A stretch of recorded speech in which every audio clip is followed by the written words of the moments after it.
to the third episode of Backlight Boston. Today we have Ruth Birnberg joining us, the Executive Director of the Boston Dance Alliance. I hope you enjoy. But first, some upcoming Boston dance events. We create Women of Color in the Arts, presented by Marcia Perella Danza Organica, at Spontaneous Celebrations in Jamaica Plain, March 29th at 7:30 p.m. Synchronicity and the Sacred Space, choreographed by Jody Weber, at the Multicultural Arts Center, Cambridge, March 28th and 29th at 8 p.m. Dance Program Spring Performances 2014, presented by the Office for the Arts at Harvard, Farkas Hall, Harvard University, March 27th through 29th at 8 p.m.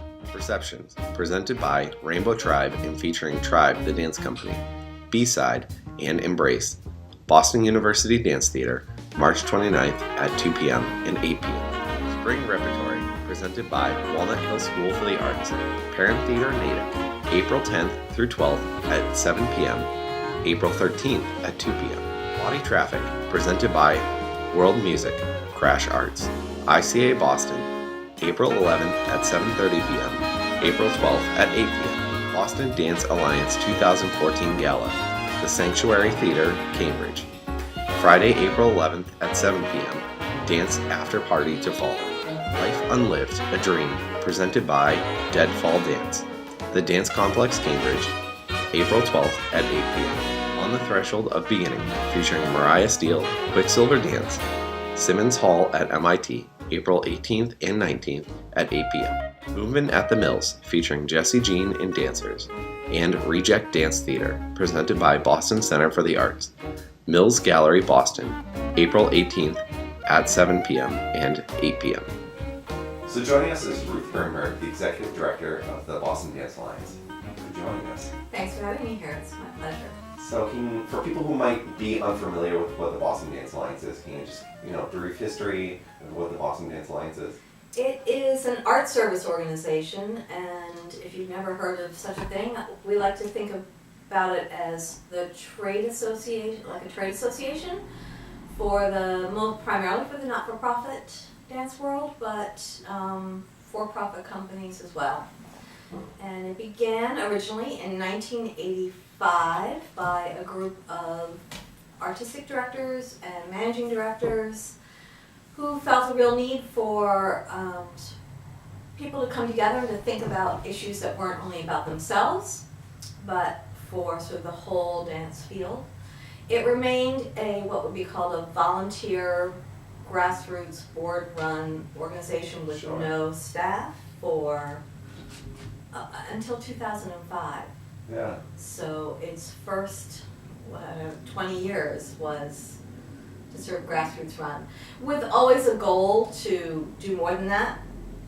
But because many of the people involved in it were artistic directors of their own companies, they really couldn't spend the time. So it's one function, they put out a directory, a book.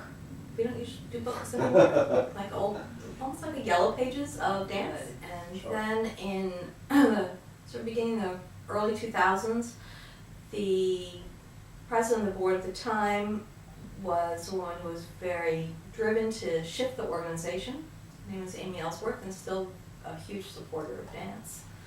And she worked with the board to develop a strategic plan and got some funding in order to develop a strategic plan to show that it'd be really worthwhile to have an art service organization primarily focused on dance that was professionally run. That there's research done, sort of market research done, was it really needed, and the decision was yes. And through that, then I was hired to become its first executive director in 2005. Over the years, you've obviously been involved in the Boston Dance Alliance. How has that kind of changed, from when you first got involved, to today, in 2014? Well, the organization has grown exponentially in terms of programs and not in terms of staff size. So when I began, as I said, all there was a directory, a workshop every other year, and this newsletter. And there was a website that was a terrible website. And not surprising at that time. Later, we have developed a truly portable sprung dance floor that gets used to bring dance to places it never would otherwise. We have a fiscal sponsorship program, which was actually one of the first programs that was developed as a way to allow independent artists who, and it's made double negative, who do not have a not-for-profit to raise funds for their work. I think it's one of the most important programs we do.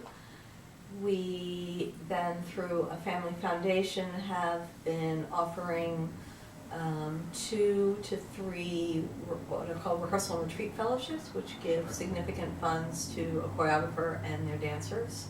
We are a membership organization, and I think when I started there were approximately 150 members maybe, and there are now 350 paying members. So that's also a significant increase. And I think our greatest shift, and we do a lot of advocacy, some of my time is really spent, I go to city planning meetings. I was very involved in the recent mayoral race in terms of how to really advocate for dance and for the arts. I get invited to municipal meetings, and that's the kind of thing that none of our choreographers can ever have time to do, or the studio owners or any of those. And I feel like that's one of our most important functions, is to sort of be a voice for dance, to say, you know, it's one of the arts that needs to be paid attention to as well. And then I would say we function as a connector and a catalyst. So it's not so much a program, but when someone calls us and someone's looking for this, and we know someone over here is looking for, you know, has that or whatever, it's how do you make those connections? And I feel like that almost is one of our, it's not like a service, you can't look at, there's like nowhere that's listed, this is a program, but I would say we spend a significant amount of time doing that. So.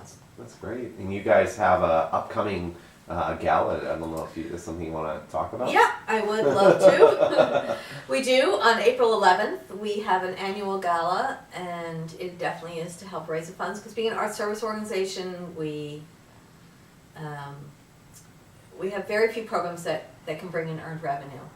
We don't sell tickets to concerts. We are not teaching dancers, and many of our programs and services most of our choreographers have budgets that are below $50,000 for the year, if not below that, $25,000. So we can't charge high membership fees. Yeah. And so one of the only ways we can to raise funds is to have events and fundraising events, and we sort of run one really large one a year, and this is it, coming up on April 11th. And since it began, part of it was to then honor someone in our community who has had a great impact in the greater Boston area. So not someone who necessarily, they're dancers who have become national figures, but we don't, they're very worthwhile to honor, but we made a very specific choice to honor someone who's had great impact here. It's somewhat like a Lifetime Achievement Award. You have to be over a significant age to get the award. And we then have 3 youth performing groups perform short dances at the event. And they're sort of our future. So we sort of feel like we have the audience in the middle, and we have the person we're honoring here, and the youth there, and many of the audience are somewhere in between. And this year we've added, starting last year we added an after party, and this year we've made that even less expensive for our members and non-members, down to $10 and $15, and we're going to have 3 different sort of teaching demos, short, where anyone, you don't have to be a dancer, so like you could come if you're not a dancer, learn how to do Bollywood, hip hop, or salsa, like really basic steps. So we have an after party that gets connected. And the last thing we've added to this year, which is really special, is that we're also going to celebrate sort of over 100 years of expressive dance happening in Boston. In the early 1900s, if you want to do a public performance of what we consider sort of concert dance, you could not do it barefoot, and you could not do that. It wasn't allowed. You had to get special permission. So if people wanted to, get involved or attend the gala, how they get more information? Sure. There are probably the best way is to go to our website, which is bostondancealliance.org, and you'll find a link right there about how to purchase tickets for it. And it's a great place then you can really find out about all the services and programs that we offer and get to know us. Ruth, thank you so much for joining us. Who knew that you couldn't dance barefoot here in Boston 100 years ago? If you have any questions on the Boston Dance Alliance or on Backlight Boston, you can reach us on Twitter at Backlight Boston. You can also email us at info@luminariumdance.org. Thanks again for watching. We look forward to seeing you in April.